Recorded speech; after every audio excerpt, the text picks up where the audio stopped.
तो देखिए, यूपीए की तरफ से मार्गारेट आल्वा को उपराष्ट्रपति पद का उम्मीदवार बनाया गया है। इसका ऐलान अब से कुछ देर पहले जो कर दिया गया है, भाई एनडीए के प्रत्याशी हैं उपराष्ट्रपति पद के लिए जगदीप धनखड़। उनका परिवार जीत को लेकर जगदीप धनखड़ की पूरी तरीके से आश्वस्त है। आपको दिखाते हैं जगदीप धनखड़ के गांव से एबीपी न्यूज संवाददाता मनीष शर्मा की खास रिपोर्ट।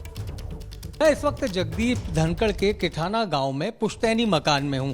आप देख सकते हैं ये तमाम गांव के लोग हैं, इनमें परिवार के लोग भी शामिल हैं। खुशियां मनाई जा रही हैं, माहौल जश्न का है, क्योंकि किठाना गांव अब देश के एक मानचित्र पर बड़ा नाम हो गया है। जगदीप धनखड़ 9 फरवरी 2022 को इस घर में आए थे। कुछ घंटों के लिए रुके थे क्योंकि गांव में एक शादी समारोह में वो शामिल होने आए थे। लेकिन उनकी पत्नी जो यहाँ पर आई थी इसी महीने 9 तारीख को, तब यहाँ पर राष्ट्रीय स्वयंसेवक संघ की एक राष्ट्रीय बैठक चल रही थी और संघ के तकरीबन 3 दर्जन से ज़्यादा पदाधिकारी यहाँ पर आए थे। उनके लिए दोपहर के भोजन का इंतजाम किया गया था। तब राज्यपाल जो अभी इस समय है पश्चिमी बंगाल के, जगदीप धनखड़, उनकी पत्नी यहाँ आई थी। मेरे साथ धनखड़ जी के एक रिश्तेदार हैं, कृष्ण जी। कृष्ण जी, क्या रिश्ता लगता है आपका? मेरे चाचा जी लगते हैं। चाचा जी लगते हैं। हाँ। तो ये बताएं कि गांव में कब आए आखिरी बार जगदीप जी? 16 फरवरी को आए थे शादी में। 16 फरवरी। हाँ जी। और कितनी देर रुके थे? पूरे दिन भर रुके थे। जी। आपकी बातचीत हुई कोई? हाँ हुई थी ना। तो आप लोगों को यकीन था कि ऐसा इतने बड़े पद तक पहुंचेंगे? यकीन तो था कुछ। हाँ लेकिन ये उम्मीद थोड़ी हाँ राष्ट्रपति बन हाँ जाएंगे, हाँ बन रहे हैं। हाँ ये कमी थी। जी। अच्छा, ये अभी उनकी पत्नी आई थी सुदेश जी, वो कौन सी तारीख की बात है?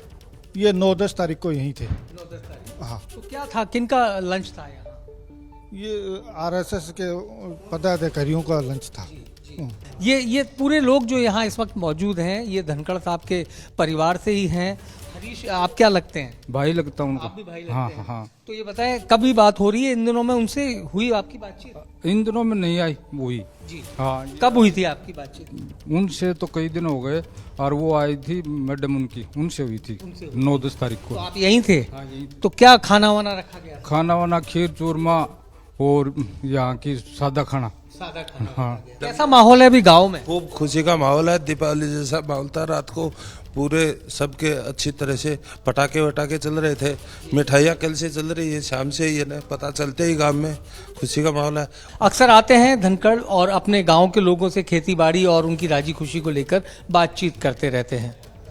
कैमरामैन गोविंद साहू के साथ मनीष शर्मा, एबीपी न्यूज, झुंझुनू।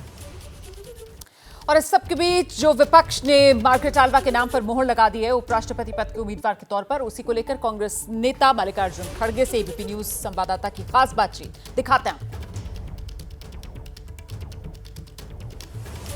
नेता विपक्ष मल्लिकार्जुन खड़गे, उपराष्ट्रपति उम्मीदवार के लिए मार्गारेट आल्वा का नाम जो डिसाइड किया आप लोगों ने, क्या इसके पीछे आप लोगों की सोच रही और क्या और भी विकल्प थे? नहीं, ये अच्छी कैंडिडेट है, महिला है, माइनॉरिटी कैंडिडेट है, जिसको राज्यसभा में एक्सपीरियंस है और केंद्र में मिनिस्टर थी और गवर्नर भी थी।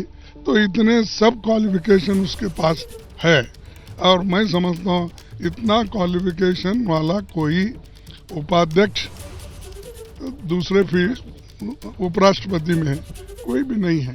तो ये एक आखिरी सवाल सर, राष्ट्रपति चुनाव में हमने देखा कि अपोजिशन की यूनिटी टूटती नजर आई।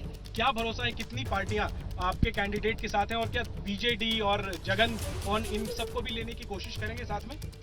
ये देखिए, जो पार्टियां यहाँ पर आए थे, कम से कम 15-16 पार्टियां थे, और 2 पार्टियां भी इसको जुड़ने वाले हैं, और वो शरद पवार जी बात कर रहे हैं, और 17-18 पार्टी मिल के लड़ेंगे। टीएमसी क्यों नहीं आई सर? इस पर आप लोगों की क्या, इस पर आप? अरे ये आप उल्टा बहस करते हो। TMC Mamata Banerjee video conferencing में है, वो खत्म होते ही पवार साहब को कांटेक्ट करेंगे या पवार साहब उनको कांटेक्ट करेंगे, और वो उनका जो भी है वो सपोर्ट करेंगे, उसमें कोई दो राय नहीं। और आल्वा जी के साथ मुकाबला कैसा देंगी सर धनखड़ साहब को? मुकाबला होगा, कड़ा मुकाबला होगा? ठीक है। तो नेता विपक्ष मल्लिकार्जुन खड़गे खुद कर्नाटक से, कर्नाटक से ही आने वाली कांग्रेस की वरिष्ठ नेता मार्गारेट आल्वा को विपक्ष ने उपराष्ट्रपति का उम्मीदवार बनाया है। और यह दावा किया जा रहा है विपक्ष की तरफ से कि तमाम विपक्षी पार्टियां मार्गारेट आल्वा के साथ नजर आएंगी। होगा ऐसा या नहीं, इसके लिए इंतजार करना होगा। फिलहाल 17 पार्टियों ने मार्गरेट अल्वा के समर्थन का ऐलान किया है और इसके अलावा टीएमसी और आम आदमी पार्टी को लेकर यह दावा किया जा रहा है विपक्षी नेताओं की तरफ से कि वो भी साथ आएंगे। आंकड़े का जो खेल है वो सत्ता पक्ष के उम्मीदवार जगदीप धनखड़ के साथ है और पर्याप्त बहुमत है सत्ता पक्ष के पास, लेकिन कैसी टक्कर मार्गरेट अल्वा दे पाएंगी, विपक्ष के कितनी पार्टियां इनके साथ खड़ी नजर आएंगी, यही इस मुकाबले में देखने वाली बात है। कैमरा पर्सन मोहित कासले के साथ जैनेंद्र, एबीपी न्यूज, दिल्ली। देखिए, अभी जो विपक्षी दल है बस उनकी रणनीति इतनी भर है इस उपराष्ट्रपति चुनाव में वो ना हो जो राष्ट्रपति चुनाव में हो गया। मतलब जो विपक्षी एकता है वो तितर बितर होती हुई जो नजर आई, उपराष्ट्रपति चुनाव में कम से कम ये ना हो विपक्षी दल जो है वो एक साथ मजबूती से खड़े हुए नजर आए।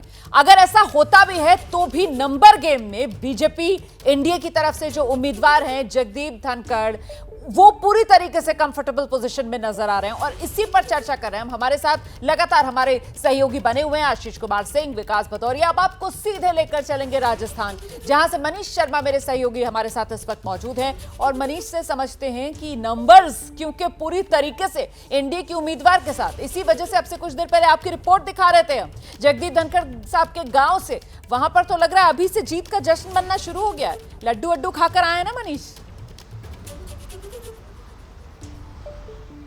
जी बिल्कुल रोमाना, इसमें कोई दो राय नहीं है। लड्डुओं का ये सिलसिला कल रात से शुरू हुआ था जब हम जगदीप धनखड़ के जयपुर स्थित घर पर पहुंचे थे। वहां पर भी इसी तरीके का जश्न का माहौल था और उसके बाद जब आज हम उनके गांव पहुंचे हैं तो वहां भी कुछ इसी तरीके का माहौल है। रोमाना, जीत को लेकर संशय बिल्कुल नहीं लग रहा। जहां तक जगदीप धनखड़ या एनडीए के प्रत्याशी की जीत की बात है, स्पष्ट बहुमत है एनडीए के पास और उसके साथ सबसे बड़ी बात कि चूंकि जगदीप धनखड़ राजस्थान से ताल्लुक रखते हैं, झुंझुनू में पैदा हुए और एक समुदाय जो जाट समुदाय है जहां आबादी तकरीबन 10% है राजस्थान में जाट समुदाय की, तो ऐसे में ये बहुत ज्यादा अधिक संभावना है कि चाहे वो विपक्ष हो चाहे पक्ष हो, लेकिन उनके समुदाय से जुड़े हुए तमाम विधायक या उन लोगों का एक समर्थन जहां जरूरी है वो उन्हें निश्चित रूप से मिलता दिखता है, चाहे वो नैतिक रूप से हो या जिनका वोट है वो होगा। लेकिन सबसे बड़ी बात, जगदीप धनखड़ का जो अब तक का राजनीतिक कैरियर रहा है उसके लिहाज से यहाँ ऐसा लगता है कि राजस्थान का एक और उपराष्ट्रपति एक बार फिर बनने जा रहा है। जी रोमाना जी।